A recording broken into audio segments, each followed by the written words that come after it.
Друг мой, пойдем спустимся на земле. Хорошо, тогда поехали. Вон уже, я вижу, виднеется земля. И вернемся с вами сейчас сначала в СССР. Обязательно.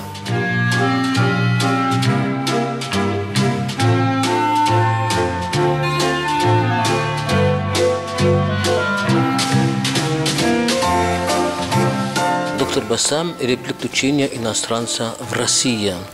И этот фильм патриотичный, дружелюбный, доказывает, настолько он на сегодняшний день нужен. Как сказал Юрий Спиридонов, этот фильм с каждым годом будет все больше и больше расти, как яблоко на дереве спеет. Да, дорогой Виктор, я вам скажу открыто, этот фильм остается очень-очень самый, может быть, сильный фильм из всех ваших фильмов.